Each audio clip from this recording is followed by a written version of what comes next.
So at midnight in Tokyo, while most Western anime fans are sound asleep, right? This audio machine just kicks into gear. Yeah, every single night. Exactly. And today we are doing a highly meta deep dive because we are actually reverse engineering our own growth engine. We just crossed this huge critical threshold, 1,000 YouTube subscribers right here on the Hypermanga Deep Dive. Which is a massive milestone, yeah. Okay, so let's unpack this. Usually anime commentary, it feels like this leisurely weekend brunch. You sit down once a week, catch up on a few episodes, maybe chat about some fan theories. Right, it's very relaxed. But we designed this format to be more like a daily shot of industry espresso. And our mission for you today is to figure out what hitting this milestone actually reveals about the rapidly shifting landscape of anime media. Because to really understand why that 1,000 subscriber mark matters, we have to look at the mechanics of how this machine was built in the first place. Right, because it's not just a vanity number. It's exactly. Hitting that number on YouTube is way more than just a monetization threshold. Yeah. It literally proves algorithmic traction. By taking our written daily digest and publishing the audio analysis daily at the exact same time. Which is midnight Japan Standard Time or 10 a.m. on the East Coast. Right. Doing that effectively trains YouTube's recommendation engine to prioritize these videos in your feed every single morning. My immediate thought, though, when looking at a daily drop schedule is always audience burnout. You're asking people to make this a daily habit, which is a lot. It is a lot, yeah. But looking at our own data, we sort of circumvent that by treating the content less like a fan review and more like, a financial newsletter. It's really about speed plus depth. Yeah, and what's fascinating here is that the daily format works specifically because of that underlying business logic we focus on. For instance, think back to when we looked at the Dangers in My Heart movie release. Oh, yeah, we didn't just review the plot for that one. Oh, yeah. No, we explain the actual mechanism behind it, like how theaters offer a much higher profit margin per viewer compared to, the fractions of a cent generated by streaming hours. Because cinematic releases are now the primary mechanism studios use to inject rapid cash flow back into the production pipelines. Exactly. It's immediate revenue. We actually took a really similar approach with VIZ Media's Fall 2026 manga box sets, too.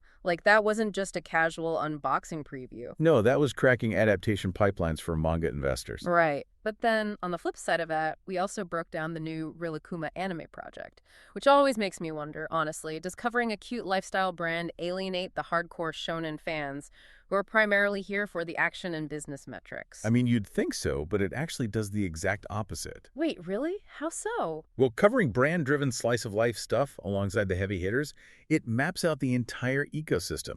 Merchandising giants like Rilakkuma often subsidize the really expensive, high-octane action shows. Oh, wow. So the plushies are literally funding the action scenes. Yeah, exactly.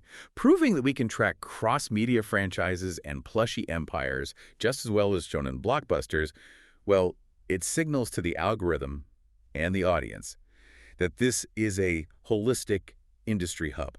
Because anime just isn't a single demographic anymore. It's a massive, multifaceted, global lifestyle industry. Right. It's huge now. And because we've cast this wide net, we've built an audience data set that is incredibly valuable, which sets us up perfectly to tackle the real tectonic shifts happening right now.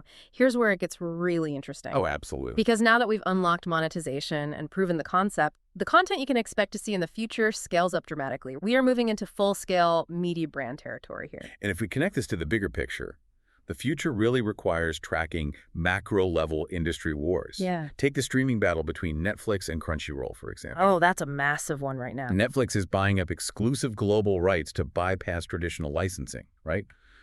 And that is forcing Crunchyroll to co-produce directly with studios in Japan just to secure their own pipelines. Right. And then there's the incredibly complex issue of AI in anime and manga creation. Yeah, that's moving so fast. We're moving way past the basic translation debates now and looking at how studios are actually utilizing generative background art to manage overloaded production schedules. It's a fundamental shift in how the sausage gets made.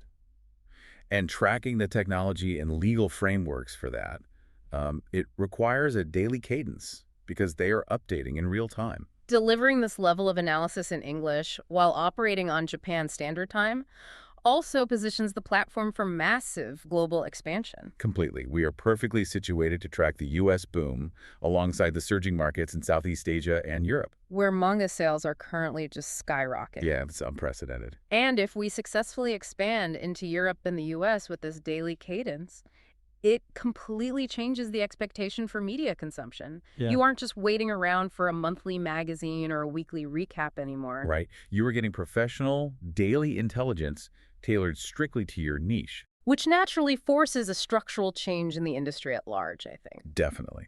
When hyper-niche daily audio analysis becomes your morning baseline, the old model of broad, generalized entertainment reporting starts to look incredibly slow.